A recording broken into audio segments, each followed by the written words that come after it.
Okay, so in case you haven't heard about me before, you've been sleeping on me, my name is Andrew Diaz. I've helped hundreds of people transform their bodies, and I'm going to help you transform your body as well, right? So in this video, I'm going to explain how to go from skinny to big, all right? And how I went about, step by step, how I went from skinny to big. So if you're skinny or skinny fat, and you're trying to add some muscle mass to your frame, then this is the video for you, all right? So number one, you have to focus on your diet. 70% of this is your diet, right? So let's say you go to the gym and you train really hard and you lift weights, but you don't eat enough, you're not going to gain weight, because to gain weight, you need to be in a caloric surplus, right? You need to be eating more calories than you're burning. So if you train really hard, you train your chest really hard, you train your arms really hard, and then you go home, but the entire day you only ate 500 calories, good luck trying to build muscle. You're not going to be able to do it. So the first tip is to be in a caloric surplus. Eat more calories than you're burning. Now, Andrew, how do I know I'm eating more calories than I'm burning? Well, there's two ways you can go about this. One, you can count your calories. Simply get your body weight in pounds, multiply that by 20, boom, that's how many calories you have to eat. Count your calories, right? Now let's say you're like, hey Andrew, counting calories sucks. And I'll be like, yeah man, counting calories does suck. You'll be like, what about when I want to go to a restaurant with my girlfriend? Do I pull out my scale and be like, hold on, Mr. Waiter, I need to weigh this out? No, you can't do that, right? Let's say you want to just have a normal life. It's really hard to do, right? Maybe if you're practicing for like a competition where you're going to be posing in your underwear in front of hundreds of people, then yeah, like you should probably count your calories. But if you're an average dude, you don't need to count your calories. What you can do is you can count your meals.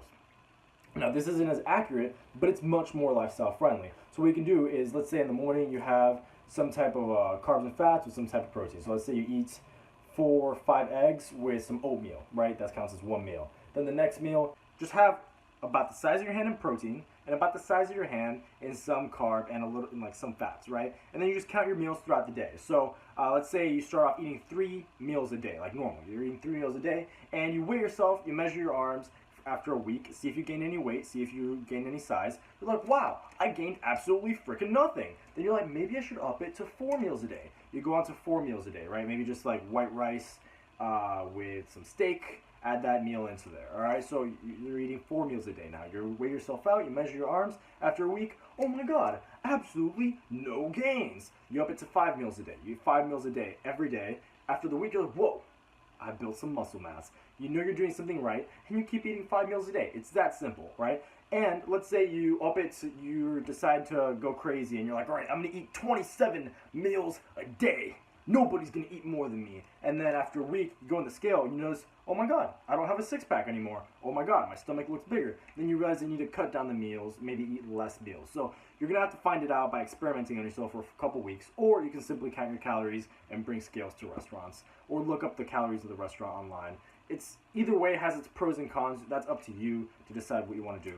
The next thing that you do want to be counting, this is the next tip, try to get at least 1 gram per pound of body weight, right? So let's say, and this is assuming you're lean, right? If you're 300 pounds, don't eat 1 gram of protein for every pound of weight. But assuming you're relatively lean, you're just a skinny guy trying to bulk up, try to get at least 1 gram of protein for every pound of body weight. So if you weigh 140 pounds, try to eat 140 grams of protein every day. Now, Andrew, oh my God, I thought you said counting calories is inconvenient. I mean, anything worthwhile in life is not extremely easy, or else everybody would be walking around huge. But what you could do is just simply look at the back of the box and be like, oh, this says 30 grams of protein. All right, today I've eaten 30 grams of protein. Next meal, look at the back of the box. Oh, this says 15 grams of protein. All right, 30 plus 15, 45. And you just count it throughout the day. It's really not that difficult, all right? The next thing is just don't listen to BS, right? Because a lot of other YouTube channels, right, are beginners that just want to be YouTube famous, so they'll explain things that they hear from the bros at the gym. So let's tell you, hey,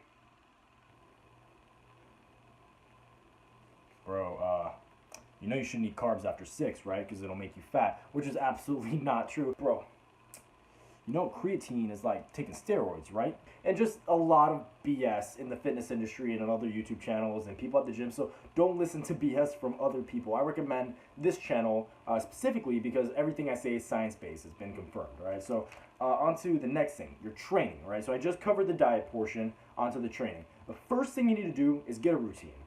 Get a routine that you're following religiously, right? So many people, you know, a bad routine is better than no routine. So many people, they go into the gym, are like, all right, well, today I'm going to train my biceps. I'm going to train my biceps. Ooh, what's next? Ooh, oh, I heard that Andrew Diaz said you should train your shoulder. I'm going to train my shoulders. And, oh yeah, my chest, and then they do that, and they don't have like a specific routine that they're following that's helping them see results. So ultimately, they end up looking the same, right? For example, if you have a regular routine, I'm just gonna give you an example of one routine right now. Chest on Monday, back on Tuesday, legs on Wednesday, shoulders Thursday, arms on Friday. Now, this isn't the best routine, all right? I have some pretty good routines that I can get into later, but this isn't the best routine. But if you know that on Thursday you have shoulders, that you have to hit shoulders, it'll be much more difficult for you to skip the gym because you're like, oh my God, then what am I going to do Friday? It's extremely inconvenient. You know that on Thursday you're going to have shoulders, so you hit shoulders. You stay consistent to it, and consistency wins, right? Being consistent with a bad routine is better than just being inconsistent in general, all right? So get a routine that you're following and follow it religiously. Get something that you know you have to do, all right? The next thing is do weighted ab workouts. Now, if you're skinny and you already are pretty lean, but your abs are not showing, there's two reasons. Either you are too fat, you have too much fat in front of your stomach, and that's why your abs are not showing.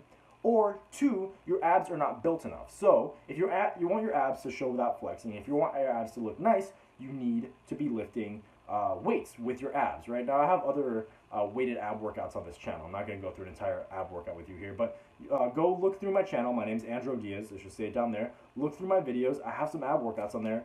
Follow those ab workouts. That's going to help you have a nice six-pack. But remember, the most important thing is being low body fat, right? You can have the most built abs in the world, but if you're fat, nobody's going to see those abs.